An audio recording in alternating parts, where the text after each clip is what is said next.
കിച്ചു, എടാ നീ big boss കാണാറുണ്ടോ? അത് പറഞ്ഞപ്പോ ഒരു ചിരി. അതെ.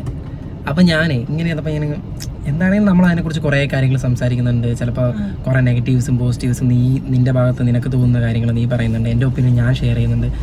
അപ്പോൾ ഞാൻ വിചാരിച്ചു എന്നാൽ പിന്നെ നമുക്കിത് എൻ്റെ വ്യൂവേഴ്സിനും കൂടെ കാണിച്ചു കൊടുക്കാം. നമ്മളിപ്പോൾ പറയുന്നതിൻ്റെ അതിനകത്ത് എത്രമാത്രം ശരികളുണ്ട് തെറ്റുകളുണ്ടെന്ന് അവരും കൂടെ ഒന്ന് വേറെ തിരിച്ച് പറയട്ടെ. അപ്പോൾ നമുക്ക് അതിനെക്കുറിച്ച് കൂടുതൽ പഠിക്കാനും പറ്റുമല്ലോ. അങ്ങനെയും പറയാം. അപ്പോൾ ഫസ്റ്റ് ഓഫ് ഓൾ തന്നെ നിനക്ക് ശരിക്കും ഇപ്പോഴത്തെ ബിഗ് ബോസിൽ സീസൺ 6 നിനക്ക് നീ ആരെ സപ്പോർട്ട് ചെയ്യുന്നത്? എനിക്ക് ഞാൻ തോന്നുന്നത് എനിക്ക് നിൻ്റെ ഒരു നേച്ചർ വെച്ചിട്ട് നീ ചിലപ്പോൾ ഒരു അർജുനെയും ശ്രീത്തുവിനെയും ഋഷീനെയും പോലുള്ളവരൊക്കെ സപ്പോർട്ട് ചെയ്യാനുള്ളൊരു സാധ്യത ഉണ്ട്. എനിക്കറിയില്ല. എനിക്ക് നീ അതിൻ്റെ പറ. എന്റെ ഫേവറേറ്റ് സത്യം പറഞ്ഞ big boss season 6 cup Sijo എടുക്കണം. തിരിച്ചു വരും എന്നൊരു ഇതൊക്കെ കേൾക്കുന്നുണ്ട്. സിജോ വന്ന കപ്പ് മോനെ സിജോയ്ക്കുള്ളതാ, ആരും കൊണ്ടുപോയില്ല. ശരിക്കും പറഞ്ഞാണല്ലോ ഒട്ടുമിക്ക ആൾക്കാർ അവന്റെ പേര് മറന്നുപോയല്ലേ? ആരും മറന്നുപോയിട്ടില്ല. സിജോയുടെ ഞാൻ മറന്നുപോയില്ല. നീ മറന്നുപോയാൽ നിനക്കന്ന് ഗെയിം അറിയാൻ പാടില്ല. സിജോയുടെ ഹൈപ്പ് ഓരോ ഡേയ്സ് കഴിയുന്നതും മീൻസ് സിജോ ഇതുവരെ ഇറങ്ങിയിട്ടില്ല മെഡിക്കൽ റൂമിൽ. സോ സിജോ ആണ് എന്റെ ഫേവറേറ്റ്. പിന്നെ ഇപ്പൊ അവിടെ ഉള്ളതില് അതാണ് മാറ്റർ. ഇപ്പൊ അവിടെ ഉള്ളതില് ഞാൻ പറയട്ടെ, എനിക്ക് ആർക്കും കപ്പെടുക്കാൻ യോഗ്യതയുണ്ടെന്ന് എനിക്ക് തോന്നിയിട്ടില്ല. പിന്നെ നല്ല പ്ലേയേഴ്സ് പിന്നെ എനിക്ക് തോന്നിയത് ഇപ്പൊ കയറി ചെന്ന DJ സിബിൻ നല്ലൊരു പ്ലെയറാ. നല്ലൊരു പ്ലെയറാ. സീക്രട്ട് ഏജന്റ് നമ്മൾ വിചാരിച്ച പോലെ ഒന്നും അല്ല അവിടെ കാണിച്ചത്. മേ ബി അത് അവന്റെ സ്ട്രാറ്റജി ആയിരിക്കാം. പക്ഷെ ആ സ്ട്രാറ്റജി അത്ര എനിക്ക് നല്ല രീതിക്ക് കൺവേഡ് ആയിട്ടില്ല.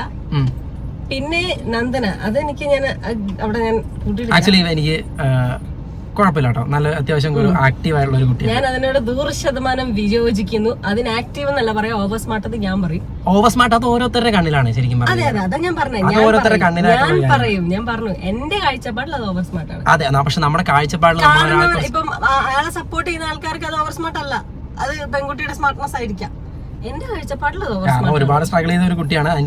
സ്ട്രഗിളിന്റെ പറയണ്ട, അത് എല്ലാരും നല്ലപോലെ സ്ട്രഗിൾ ചെയ്തിട്ട് വന്നിട്ടുള്ളവർ തന്നെയാണ് അവിടെ നിന്നിട്ടുള്ള എല്ലാരും. ഇല്ല ഞാൻ പറയില്ലേ, ഒരാളുടെ സ്ട്രഗിൾ കേട്ടിട്ട് ആ കുട്ടിയുടെ സ്ട്രഗിൾ കേട്ടിട്ടും ലൈക്ക് നിനക്ക് ഓവർ സ്മാർട്ട് ആയിട്ടാണ് തോന്നുന്നതെങ്കിൽ ആ കുട്ടിയുടെ സ്ട്രഗിളിനേക്കാളും വലിയ സ്ട്രഗിളിൽ വന്ന ഇല്ല നമ്മൾ അതാണ് അവിടെയാണ് തെറ്റ്. ഇപ്പൊ ഏറ്റവും വലിയ മിസ്റ്റേക്ക് എന്താണെന്നറിയോ, നമ്മൾ ഒരാളുടെ മീൻസ് എന്താ പറയാ എഫേർട്ടിനെ വേറൊരാളുടെ എഫേർട്ടുമായിട്ട് കമ്പയർ ചെയ്യും. അത് ഭയങ്കര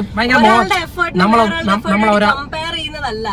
ഒരാളുടെ എഫേർട്ട് കാണുന്നുണ്ടെങ്കിൽ മറ്റേയാളുടെ എഫേർട്ടും കാണണം. അല്ലാതെ ഒരാളുടെ എഫേർട്ട് മാത്രം കണ്ടിട്ട് അയാള് ഭയങ്കര സംഭവം ബാക്കിയുള്ളവരുടെ ഒന്നുമല്ല. നീ നന്ദനയുടെ എഫേർട്ടിനെ അംഗീകരിക്കുന്നുണ്ടെങ്കിൽ തീർച്ചയായിട്ടും അവിടെ ഋഷിക്ക് അതുപോലത്തെ ഒരു ബാക്ക്ഗ്രൗണ്ട് ഉണ്ട്. എത്ര പേർക്കുണ്ടോ? ജാസ്മിന്റെ ബാക്ക്ഗ്രൗണ്ടോ? ജാസ്മിൻ അതിന്റെ 10 ഇരട്ടി. ജാസ്മിന്റെ ഗെയിമും സ്ട്രാറ്റജിയും ഒക്കെ പോട്ടെ, ഞാൻ പറയുന്നത് നീ പറഞ്ഞ ആസ്പെക്റ്റിലാണ് കഷ്ടപ്പാട്. ജാസ്മിൻ കഷ്ടപ്പെട്ടിട്ടില്ലേ? ഞാൻ പറയുന്നു ജാസ്മിന്റെ കളിയെ കുറിച്ച് പറയണ്ട. കണ്ടോ, ഇതാണ് സംഭവം. അപ്പൊ നമ്മള് ജസ്റ്റ് ഇൻട്രൊഡക്ഷന് വേണ്ടി വന്നാണ്. അപ്പോഴാണ് ഇത് കഴിയുമ്പോ ഞങ്ങൾ തമ്മിൽ പിരിയും, അടിപിടിയൊക്കെ ആവും. ബട്ട് അത് ഞങ്ങൾ തന്നെയൊക്കെ തീരും കേട്ടോ. അപ്പോൾ ഇതുപോലെ ഇപ്പം ഞാൻ പറഞ്ഞ ഇതുപോലത്തെ കാര്യങ്ങൾ ഇപ്പം നിങ്ങൾക്കും അറിയാം. ഇപ്പം ഞാൻ ചിലപ്പോൾ പറഞ്ഞ ഏതെങ്കിലും ഒരു കണ്ടസ്റ്റന്റിനെ ഞാൻ എനിക്കിഷ്ടമായില്ലെന്ന് പറഞ്ഞു കഴിഞ്ഞാൽ അവനെക്കുറിച്ചുള്ള കാരണങ്ങൾ ഞാൻ പറയുമ്പോൾ നിങ്ങൾക്കും ഇഷ്ടമുള്ളവരുണ്ടായിരിക്കാം അവരെ. അപ്പോൾ നിങ്ങൾക്കും അതിന് പറയാനുള്ള ഒരു മറുപടിയൊക്കെ ഉണ്ടാവും. അത് കമൻസ് നിങ്ങൾക്ക് എന്തായാലും പറയാം. അതുപോലെ തന്നെ ഇപ്പോൾ ഇവള് ആരെങ്കിലും കുറിച്ച് പറഞ്ഞിട്ടുണ്ടെങ്കിൽ, ഏതെങ്കിലും കണ്ടസ്റ്റന്റിനെ കുറിച്ച് പറഞ്ഞിട്ടുണ്ടെങ്കിൽ നിങ്ങൾക്കത് പറ്റിയിട്ടില്ലെങ്കിൽ നിങ്ങൾക്കത് അഭിപ്രായത്തിൽ രേഖപ്പെടുത്താം. വിത്ത് എന്താണ് റീസൺ. നിങ്ങൾ ഈ വീഡിയോ വരുന്ന സമയത്ത് സിജോ ഫാൻസ് ആർമി ടാഗ്ലൈൻ ആയിരിക്കണം കേട്ടോ. ഇവൻ ഇപ്പൊ പേര് മറന്നുപോയി. സിജോ വരുമെന്ന് എനിക്ക് തോന്നുന്നില്ല. എനിവേ വരട്ടെ വരുവാണെങ്കിൽ വരട്ടെ. അപ്പൊ നമുക്ക് സിജോ വന്നാലും സിജോ കൊണ്ടുപോകും. അപ്പൊ നന്ദനൊക്കെ ഇങ്ങനെ ഇരിക്കും താടിക്കൈയും കൊടുത്ത് കേട്ടോ. ഇത് വലിയൊരു അടിയാവുന്നതിന് മുമ്പ് ഞാൻ പറയാണ്, സിജോ വന്നാലും വന്നില്ലെങ്കിലും ആര് കപ്പ് കൊണ്ടുപോയാലെങ്കിലും റിവ്യൂ ചെയ്യാനായിട്ട് ഞങ്ങൾ എന്താണെങ്കിലും തീരുമാനിച്ചു.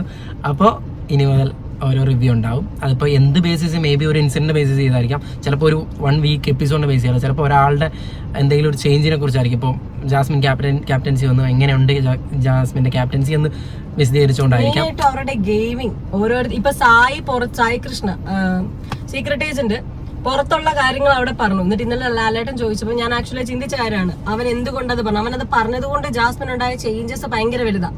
സോ അത് അവന്റെ സ്ട്രാറ്റജി ആവാം. ബാക്ക് കണക്കിനുള്ള സ്ട്രാറ്റജി ഉപയോഗിക്കാൻ പാടില്ല എന്ന് ബിഗ് ബോസ് വാൺ ചെയ്തു. It's A game. അപ്പൊ ഗെയിം പ്ലാൻസ്, അപ്പോൾ ഇതുപോലെ എല്ലാ രീതിയിലുള്ള കാര്യങ്ങളും നമുക്ക് അതിനകത്ത് ചർച്ച ചെയ്യാം. അപ്പോൾ നിങ്ങളെല്ലാവരും സപ്പോർട്ട് വേണം. So stay tuned.